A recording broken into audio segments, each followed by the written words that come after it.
Welcome to the Retzel Health Law Hotspot. Health Law Hotspot is a podcast for physicians and health professionals that covers the legal issues and trends that affect the healthcare industry.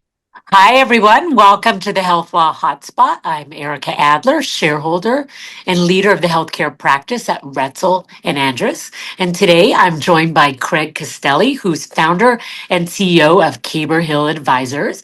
And I've had the pleasure of working with Craig before on transactions. He serves as an advisor slash banker slash broker, particularly on healthcare transactions. And so we've had the opportunity when we're doing transactions to work with Craig, who often is a partner with our client that is selling their practice. And I thought it'd be really helpful. And I welcome you for coming. And thank you for coming today to talk to us a little bit about what the market is looking like right now. I mean, you and I have been doing this a long time. Definitely a couple years ago, the market was super crazy, lots of deals going on for physicians and other healthcare providers. So I'm really interested to hear from you. What do you see going on out there? Ericka, thanks for having me back on the podcast. I'm looking forward to the conversation today. It's certainly an interesting time for M&A, and I can give both a glass half full and a glass half empty view on what it's like to sell physician practices right now. I heard an interesting line on another podcast a couple days ago that I'm going to steal because I think it sums things up pretty perfectly as to what's going on right now. The markets are very open, but they are unforgiving. And so there is a lot of appetite for deals. Dry powder is still flush in coffers. Private equity firms and strategics have money to spend and incentives to spend it, but they're very demanding about the quality of the business they want to buy. And I think, there's really an acute focus on healthcare practices and, the quality and differentiation of the businesses, really driven by the fact that they've experienced challenges with their own healthcare investments, these last couple of years. And so, the somewhat downside view is that, valuations peaked in the 2021 to 2023 timeframe and have come down since. The upside view is I still think we're sitting around 90th percentile of all-time high valuations. So you didn't necessarily miss the boat by very much, and it still can be a great time to sell a business if you're prepared and if you have a quality company that aligns with what investors want to invest in. And we can unpack all of that, but I figured I would just start there to set the table. That's a great place to start. So let's say they're being a little bit more picky now about the practices they want to buy. Can you give us a sense of, what they're looking for and what they're not looking for compared to what you've seen in the past? I think the biggest challenge that everybody's faced in the medical world is doctor retention and the succession from the senior partners who are the owners of the business and have really driven the growth up to that point, and transitioning to associates or junior partners who need to fill their shoes, pick up that slack, be backfilled themselves, and establish that continuity. There was a cycle for a period of time where everybody was promised that the rollover equity was free money and it was guaranteed to appreciate at a certain point, and everybody would get liquidity when the fund got liquidity. And in some cases that has been true and proven itself to be fantastic investments. In others, there's a disproportionate number of doctors who are expecting liquidity. And so a new investor coming in has to, begs the question, what am I actually buying? What doctors are going to be, sticking around and motivated if they all get, too much liquidity? And so that's challenged a lot of these portfolio companies. That's led to the rise in hold periods of a lot of these investments. So first and foremost, as a medical group, as a dental group, have you solved some of those problems for the buyer as opposed to expecting them to sell for you? I think if you're a smaller practice, one doctor, a couple doctors, you're all owners, there's a little bit of a reset in the expectations in terms of how long you may have to either work for the practice or have your rollover equity, tied up before you can realize liquidity. If you're a much larger business, dozens of providers, you have a little bit more insulation from that risk because everybody's going to be at, different stages of their careers, phasing out different, retirement timelines, and you can present a business that's, a little bit more transitionable, if that's a word, to an investor coming in. So I think, first and foremost, that's probably the biggest thing that's changed. A lot of what I'll say about being ready to sell otherwise is the same advice I would have given 3 years, the same advice I would have given, 10 years ago. Is your business growing? Is it profitable? Do you have clean financials that you can present? Even if you're running a lot of personal expenses through the business, there's been some fluctuations. Can somebody come in, clean that up, demonstrate to a buyer what the P&L looks like under new ownership, preferably in the terms and using the accounting methods that they would use, as an owner of the business, which may be different from you as an owner operator. Do you have good dashboards and KPIs so they can drill into the specific things that they know will move the needle on an investment? Your specific bill rates, bill codes, utilization, production of the different doctors in the practice. From 30,000 feet, there's not a whole lot that has changed about what makes that A or A plus asset. It's that growing business that has great profit margins, that has great doctor retention, that has the right mix of payers and procedures for the market. What has changed is that 3 years ago, 5 years ago, you could have been a B at most of those criteria, and somebody would still come in and offer you a very impressive valuation. Today, you really can't falter at more than perhaps one or two of those criteria if you want to, very easily and cleanly get a deal done. Right. I would agree. I also see that even with the great practices, we're seeing offers that are, maybe the total number is still good, but less cash, maybe more rollover, more payment over time, maybe through a promissory note, more earnouts, more clawback. So a lot more features that allow for an adjustment, as opposed to a more generous upfront purchase. Are you seeing that as well? In some cases, yes. Some of that may be buyer or specialty dependent, but a lot of it is business dependent too. We are still getting deals done, in the right situations that are just cash and equity. You can't get rid of the rollover equity. It's always going to be an important part of the deal structure for a private equity buyer. Sure, if you sell to a hospital or another group, you might be able to avoid that. But if we're thinking the PE world that drives clicks to articles and podcasts and everyone wants to hear about, rollover equity really is fundamental to getting those deals done. But if we have a deal that is 75% cash, 25% rollover equity, no other structure to it, we think that's pretty seller friendly. And we still are seeing that in the right circumstances. Right. I see that as well. I used to see more cash, less equity, and I sometimes feel like they're pushing more equity so they don't have to come up with the cash, whether that's the case or not. Are there any particular specialties that you're seeing as being particularly, hot now or less attractive now as compared to a few years ago? Infusion. This is not necessarily new compared to a few years ago, but infusion is still hot to this day where, some others have tailed off. Infusion is very hot.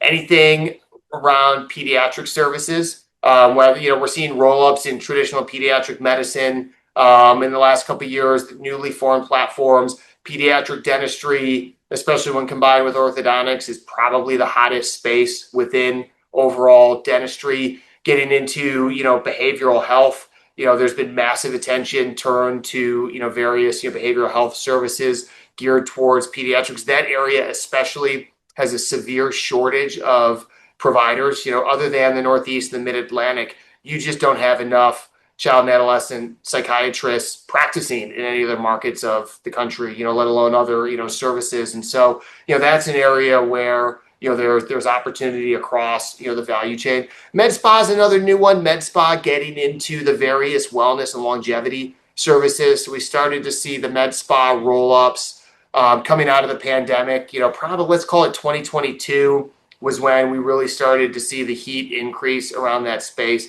It's still a sector that everybody likes today, but what's a new angle there is longevity. It's the big buzzword, and physicians and nurse practitioners are launching these longevity focused clinics. It's a little bit of the wild, wild west. Some are great operators operating, by following all compliance standards, following the law right, and offering sound medicine.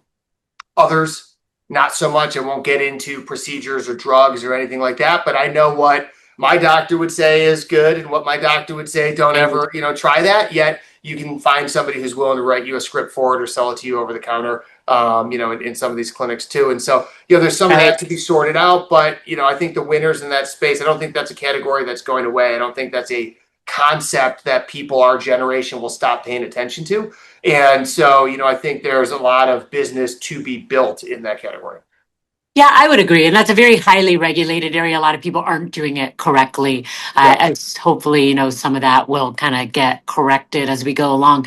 Are there areas that you saw were hot a few years ago that have kind of tapered off? I mean, I know, for example, we used to do a lot of derm and aesthetics, and we still do, but certainly the volume from a few years ago, I don't know if it's because they grew the private equity bought up so many so quickly. They feel they've gotten all the good ones.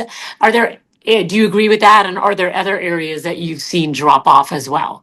I agree with that. I think dental, derm, and ophthalmology are three areas that were really hot a few years ago that have slowed. And a lot of it is a function of, these portfolio companies being held for longer than anticipated, and they're having a hard time getting liquidity up market. They may still be interested in add-on transactions for those companies, but they're less interested in new platforms. The exception would be some of the differentiated niches. So I mentioned pediatric dentistry. That's somewhat immune from those forces. Certain med spas, which the aesthetics that are derm adjacent, still attract buyers. But pitching a new platform in those categories is definitely a little tougher than it was a couple of years ago.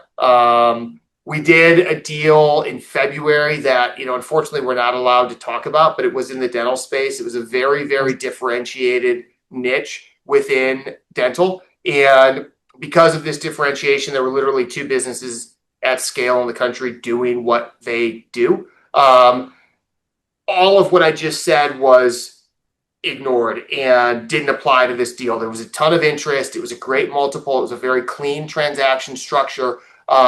But a run-of-the-mill GP practice that looks like the 70 platforms that came before it wouldn't have that same outcome unless they too had some real differentiating qualities to the business. Right. We're seeing direct primary care, concierge practice interest from private equity. Are you seeing that as well? Yes, absolutely. I really see that as a big area. I know we have created a lot of those practices, and I see that as a really big growing niche in the market as we go forward. I guess, on a related point, a lot of these deals that we did, let's say right around the pandemic, 5 years ago, the doctors have now worked their full 5 years. We're starting to see some of those deals come undone because the doctors have given the notice after working the time period they were supposed to. Some of them have gone out and started other practices, maybe with the hope of selling again.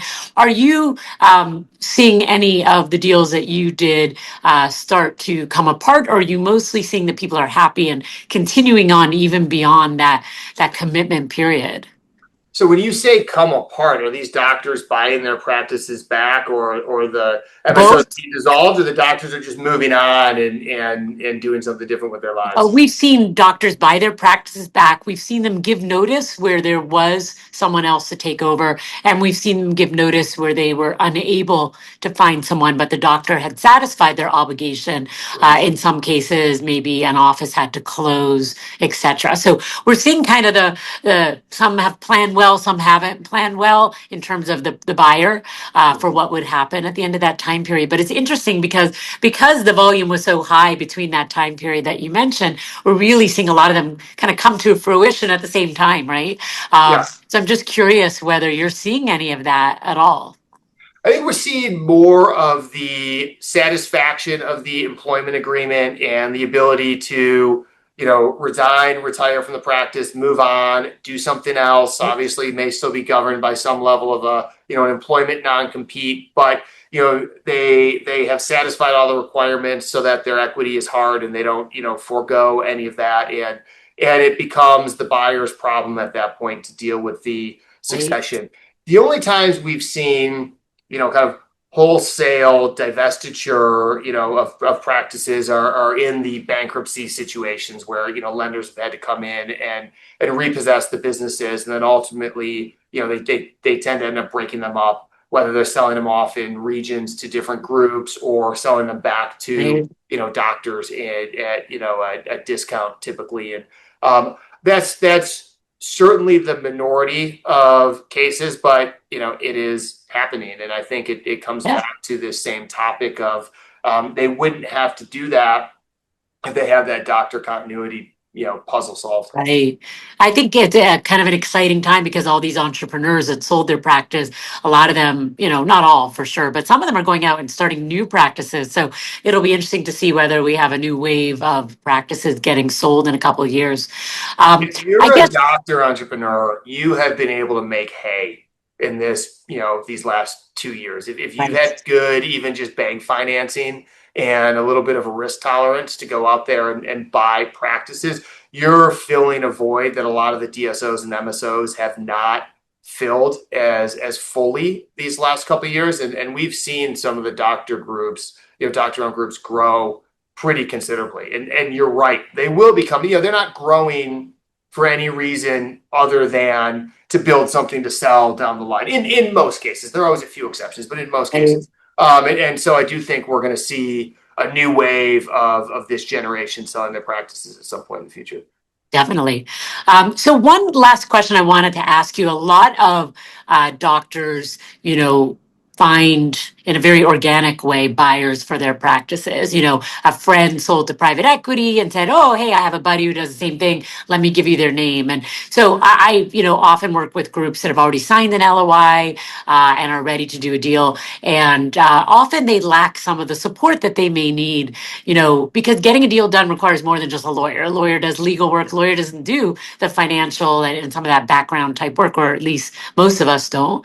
I guess I'm kind of curious, for my practices that are listening to this, what do you see as the benefit of bringing in a partner such as yourself? I mean, I understand you can help, find a buyer as definitely one of the most important things if someone can't find a buyer. But I know there's so much more that you and your group bring to the table. And I don't think everybody really understands all that legwork that is involved. Maybe you could talk to that a bit. How much time do you have? Because I love talking about this.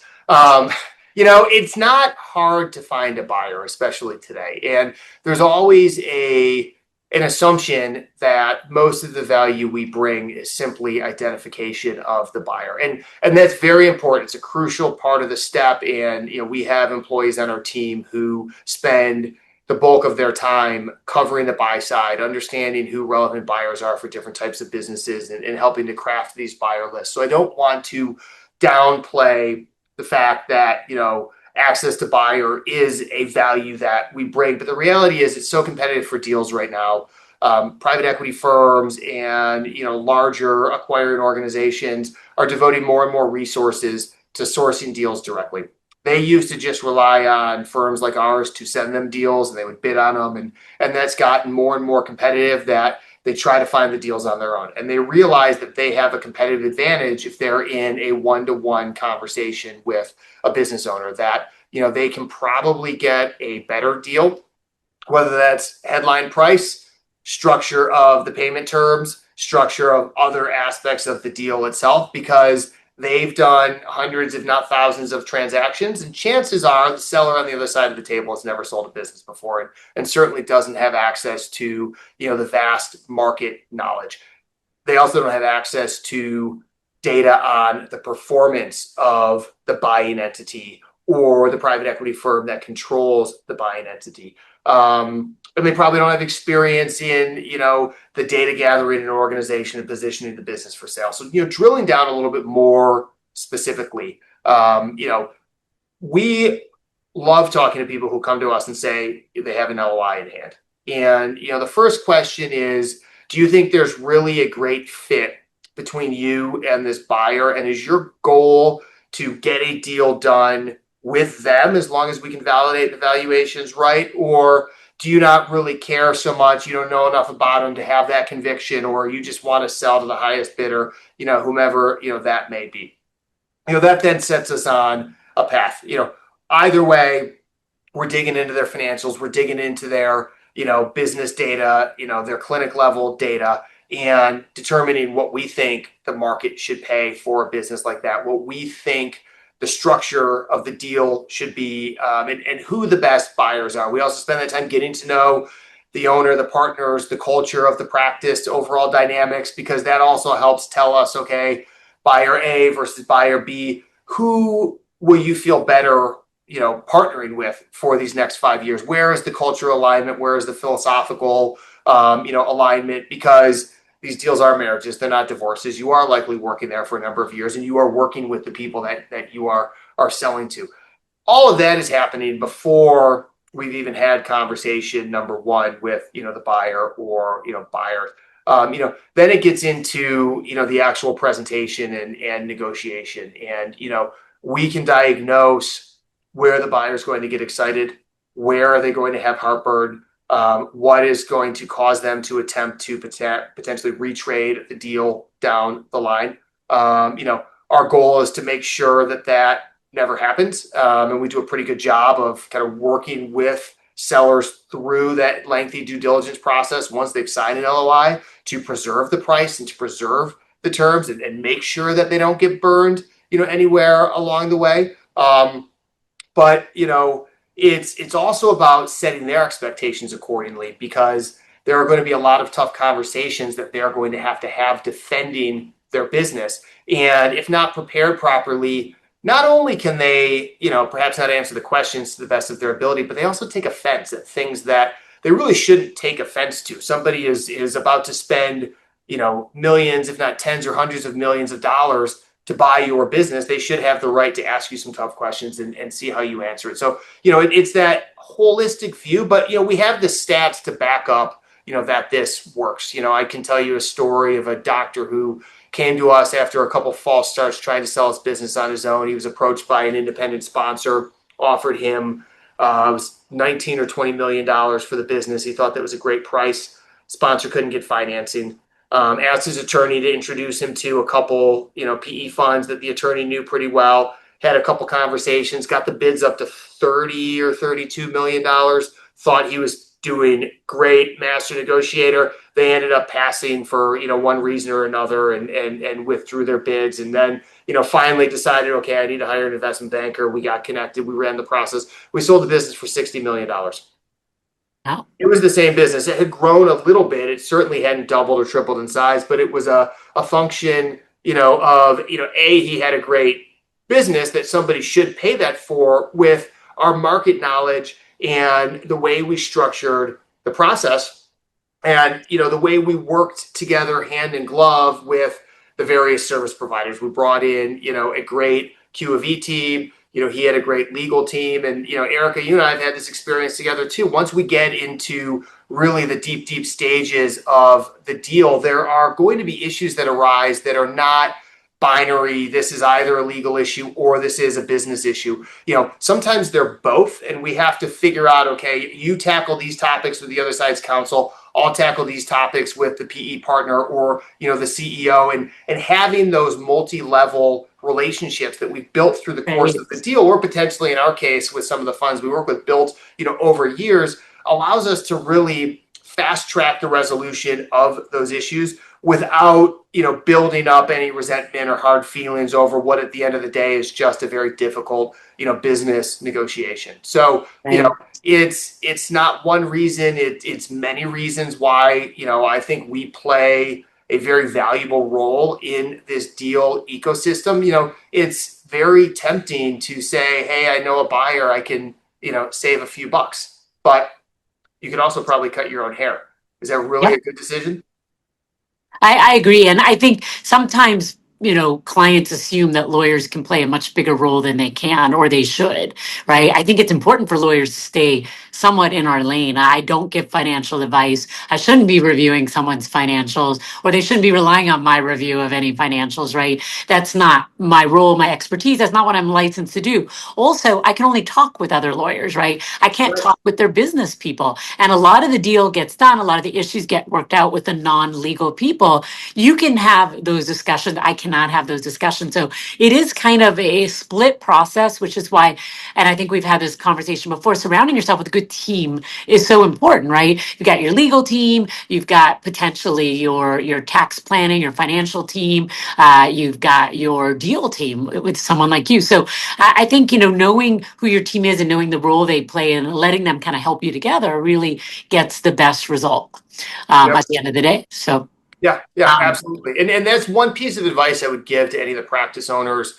watching this is I've seen on occasion owners, and this is not just doctors, we see this in our, non-healthcare businesses too, they have a tendency to silo their service providers. And they think that that gives them control of the process. And they think that perhaps it also gives them a little bit more control of their fees because they worry if I pick up the phone and call you and we talk for 15 minutes, they're going to get a bill.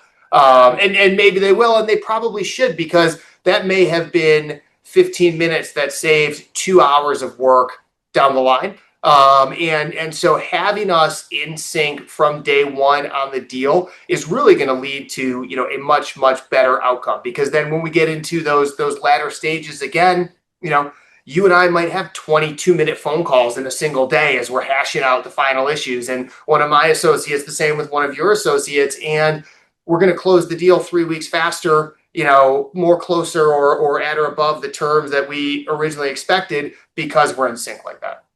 Right. Absolutely. Guys, this is a topic that we could really go on and on.